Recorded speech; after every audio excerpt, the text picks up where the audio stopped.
पार्वती प्रियपुत्राय गणेशाय नमो नमः। নমস্কার, সকলকে স্বাগত। শুরু করছি জ্যোতিষ অনুষ্ঠান হিতৈষী। আজ আলোচনা করব বৃষ রাশি সেপ্টেম্বর 2024 কেমন যাবে। শুরুতেই সংক্ষেপে গ্রহ পজিশন জানিয়ে দিই।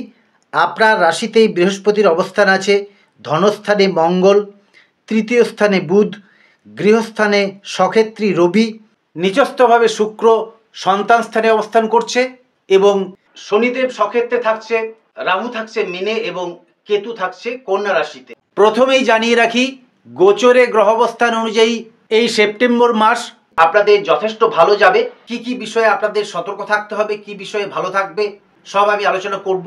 সেক্ষেত্রে বিদ্যা, কর্ম, বিবাহ, ব্যবসা, আয় উন্নতি, প্রাপ্তিযোগ সমস্ত বিষয়ে আলোচনা করব। তাই মনোযোগ দিয়ে ভিডিওটি দেখতে থাকুন। এই মাসে 19 তারিখ পর্যন্ত গ্রহ অবস্থান ভালো থাকার জন্য আপনাদের সর্ববিষয়ে ভালো হতে থাকবে। কিছু প্রাপ্তিযোগ বর্তমান, কর্মক্ষেত্র যথেষ্ট শুভ থাকবে। যারা মধ্যবয়স্ক তাদের সন্তান নিয়ে যে দুশ্চিন্তা ছিল সেটা লাঘব হবে। সন্তানের স্বাস্থ্য, লেখাপড়া, কেরিয়ার নিয়ে কিছু শুভ সংবাদ পাবেন। বিশেষত 5ই সেপ্টেম্বরের পর থেকে একটা মার্ভেলাস সময় আসতে চলেছে। ওই সময় আপনার কর্মে শ্রীবৃদ্ধি ঘটবে, নতুন কর্মলাভের সম্ভাবনা, কর্মক্ষেত্র যথেষ্ট ভালো হবে এবং প্রতি ক্ষেত্রে আপনি সফলতার মুখ দেখবেন। ওই সময় সক্ষেত্রী রবির সাথে বুধাদিত্য যোগ আপনার পক্ষে বিশাল পরিবর্তন আনতে চলেছে। তো এক্ষেত্রে সর্বদিক থেকে আপনারা কিছু শুভ সংবাদ পাবেন এবং শুভ ফলের মুখ দেখবেন। এরপর ডিটেলস আলোচনায় চলে আসি। বিদ্যা, কর্ম, বিবাহ, ব্যবসা ইত্যাদি সমস্ত বিষয় নিয়ে আলোচনা করব। তার আগে দর্শক বন্ধুদের বলি, যারা চ্যানেলে নতুন আছেন চ্যানেলটা সাবস্ক্রাইব করে বেল আইকনটা অন করে রাখবেন। পরবর্তী ভিডিওগুলো আপনাকে যথেষ্ট উপকৃত করবে। প্রথমেই শুরু করব বিদ্যার্থী বা শিক্ষার্থীদের সম্বন্ধে। যারা উচ্চশিক্ষা লাভের জন্য বিভিন্ন লাইন নিয়ে পড়ার চেষ্টা করছেন তাদের পক্ষে এই মাস যথেষ্ট শুভ সময় থাকবে। কর্মক্ষেত্র সম্বন্ধে আপনাদের বললাম, কর্মক্ষেত্রে আপনাদের তুলনামূলক ভালো থাকবে।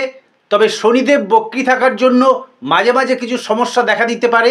তবে এই মাসে গ্রহ অবস্থান ভালো থাকার জন্য সেই সমস্যা থেকে আপনি মুক্ত হতে পারবেন এবং তার সমাধানের পথ খুঁজে পাবেন।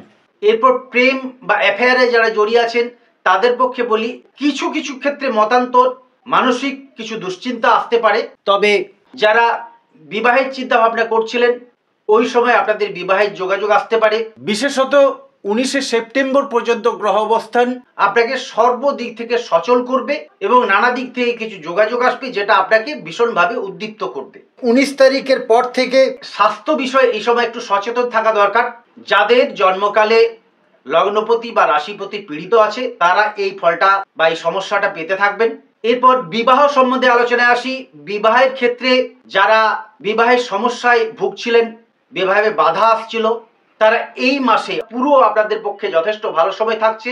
এরপর ব্যবসা বিষয়ে আলোচনায় আসি। ব্যবসা ক্ষেত্র ভালো থাকবে। যারা ফ্রিল্যান্সার, সেলফ এমপ্লয়েড তাদের পক্ষে অত্যন্ত সুখকর এবং শুভ ফলদায়ক হবে। তো বাকি আলোচনাগুলো আমি করব।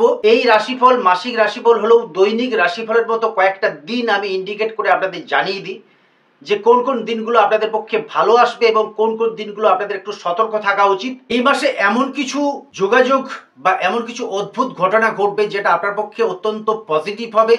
বিশাল একটা পরিবর্তন আপনার জন্য আসছে এবং সেই শুভত্বটা আপনারা পাবেন 5 তারিখের পর থেকে। তারপর 12 তারিখের পর থেকে আপনাদের জীবনে ভীষণ একটা ভালো সময় আসছে। সেই দিনটার জন্য আপনারা ওয়েট করুন। বিশাল উন্নতির যোগাযোগ আনতে পারে। দর্শক বন্ধু, আপনাদের প্রত্যেককে আমি বলেছি রাশিফল হচ্ছে একটা জেনারেল প্রেডিকশন, গড়পড়তা একটা বিচার করা হয়। তো সেই রাশিফল কিন্তু আমাদের জীবনে যথেষ্ট মেলে।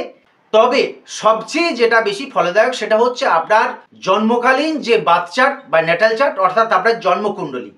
জন্মকুণ্ডলীতে যদি আপনাদের শুভ গ্রহের পজিশন থাকে, শুভ গ্রহের দশা চলে, তাহলে নিশ্চয়ই এই সময়টা আপনার পক্ষে আরও শুভ হবে। আর যদি জন্মকালে আপনার বেশ কিছু গ্রহ সন্নিবেশ অশুভ থাকে, অশুভ গ্রহের দশা দ্বারা আপনি আক্রান্ত থাকেন, তবুও কিন্তু এই সময়টা আপনার পক্ষে ভালো থাকবে। অর্থাৎ বিগত সময়ে আপনারা যে সমস্যাগুলো পাচ্ছিলেন তার থেকে মুক্ত থাকবেন, ততটা সমস্যায় আপনি পড়বেন না, উত্তরোত্তর কিছু ভালো হতে থাকবে। তাই রাশিফল দেখতে থাকুন। রাশিফলে আমি দৈনিক রাশিফলের মতো কয়েকটা দিন ইন্ডিকেট করে জানিয়ে দিই। যারা ভীষণ সমস্যা আছেন তারা এই সময় কিভাবে ভালো থাকবেন সেই বিষয়ে কিছু প্রতিকারের কথাও আমি জানিয়ে দেব। প্রয়োজন হলে কোনো জ্যোতিষ বন্ধুকে দেখিয়ে একটা ওভারঅল ধারণা নিয়ে নিন কোন কোন গ্রহ আপনার শুভ আছে বা অশুভ আছে বা কোন সময় আপনার পক্ষে যথেষ্ট ভালো সময় আসবে, সেই জন্য একবার অন্তত কোনো জ্যোতিষীকে দিয়ে বিচার করিয়ে নিতে পারেন। যারা ভীষণ সমস্যার মধ্যে আছেন তারা যদি জ্যোতিষ বিচারের জন্য যোগাযোগ করতে চান, স্ক্রিনের মধ্যে ফোন নাম্বার ডিসপ্লে হচ্ছে, হোয়াটসঅ্যাপে মেসেজ করতে পারেন। আর যারা রাশি লগ্ন জানতে চান তারা চ্যানেলটা সাবস্ক্রাইব করে জন্ম তারিখ, জন্ম সময় এবং জন্মস্থান উল্লেখ করে কমেন্ট করুন, আমি আপনাদের কমেন্টের উত্তর দেব। এরপর বাকি আলোচনাগুলোয় চলে আসি।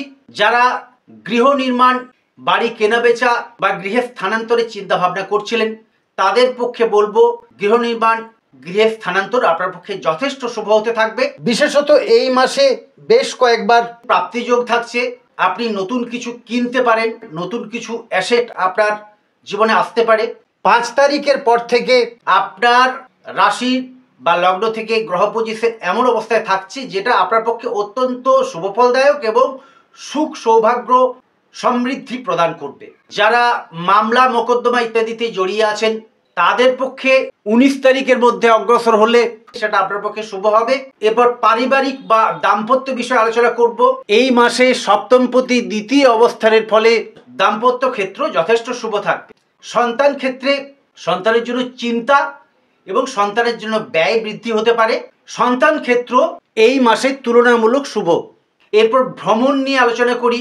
যারা ভ্রমণ বা তীর্থ ভ্রমণে যেতে চাইছেন তাদের পক্ষে 19 তারিখের পর থেকে ভেবেচিন্তে অগ্রসর হওয়া উচিত। স্বাস্থ্যহানি হতে পারে, তবে এই মাসে অর্থনৈতিক ক্ষেত্র যথেষ্ট ভালো থাকবে। বকেয়া পাওনা থেকে যারা বঞ্চিত ছিলেন এই সময় সেটা ম্যাচিওর হয়ে যাওয়ার ভীষণ সম্ভাবনা। যাই হোক, বিগত দিনের গ্লানি কাটিয়ে আপনারা কর্মে মনোনিবেশ করুন। বেশ কয়েকটি গ্রহের গোচরে অবস্থান আপনাকে পরবর্তী দিনগুলো যথেষ্ট সুখের মুখ দেখাবে। অর্থনৈতিক ক্ষেত্র যথেষ্ট ভালো হবে। সর্ব বিষয়ে আপনি উদ্দীপ্ত হতে থাকবেন। দর্শক বন্ধু, আপনাদেরকে জানাই এই যে সময়টা, এই সময়টাকে আপনাদেরকে ব্যবহার করতে হবে। অর্থাৎ যে সময় আপনার ভালো সময় সেই সময়টাকে কাজে লাগাতে হবে, সেই সময় কর্ম করতে হবে, যোগাযোগগুলো করতে হবে। বাড়িতে শুয়ে বসে থাকলে কিন্তু শুভ ফল আপনি পাবেন না। আর যে সময় অশুভ ওই সময়টাকে আপনাকে বর্জন করতে হবে। তো সেইভাবে মেনে আপনাদেরকে চলতে হবে। তো যাই হোক, আমি আরো কয়েকটি আলোচনা করে দিই। যারা আধ্যাত্মিকতায় জড়িয়ে আছেন, ধর্ম, কর্ম এবং সাধনার মধ্যে নিজেকে নিয়োজিত রেখেছেন, এই সময়টা আপনাদের পক্ষে যথেষ্ট ভালো হবে। তবে এই মাসে 16 থেকে 19 তারিখ এই কয়েকটা দিন আপনাকে একটু সতর্ক থাকতে হবে। তো এই ছিল বৃষ রাশির সেপ্টেম্বর মাসের রাশিফল। আপনারা রাশিফল দেখতে থাকুন। যারা চ্যানেলে নতুন আছেন তারা চ্যানেলটা সাবস্ক্রাইব করে বেল আইকনটা অন করে রাখুন। পরবর্তী ভিডিও আপনাকে নতুনভাবে উদ্দীপ্ত করবে। শনিদেবের বক্রগতির ফলে কিছু শুভ ফল আপনারা পাবেন, কয়েকটি ক্ষেত্রে কিছু অশুভত্ব আসবে। আজকে আমি জানিয়ে দিই, যারা জন্মকালীন গ্রহ পজিশনের জন্য ভীষণ সমস্যার মধ্যে আছেন তারা এই সময় কিভাবে ভালো থাকবেন সেই জন্য কিছু প্রতিকার আমি আপনাদেরকে জানিয়ে দিচ্ছি। বৃহদ্বারক, রামবাসক এবং শ্বেত বেড়েলা এই 3টে মূল ধারণ করবেন। 6 এবং 8 আপনার পক্ষে শুভ সংখ্যা। সাদা, আকাশী এবং সবুজ আপনার পক্ষে শুভ রং। এইগুলো ব্যবহার করলে আপনি অধিক মাত্রায় শুভ ফল পেতে থাকবেন। শুক্র, বুধ এবং শনির প্রণাম মন্ত্র যদি আপনারা পাঠ করেন সেটাও আপনার পক্ষে যথেষ্ট শুভ ফলদায়ক। পুরো নবগ্রহ স্তোত্রও পাঠ করতে পারেন। তো এই ছিল বৃষ রাশির বিষয়ে আলোচনা। ভিডিওটি এখানেই শেষ করছি। ভালো থাকুন, সুস্থ থাকুন। নমস্কার।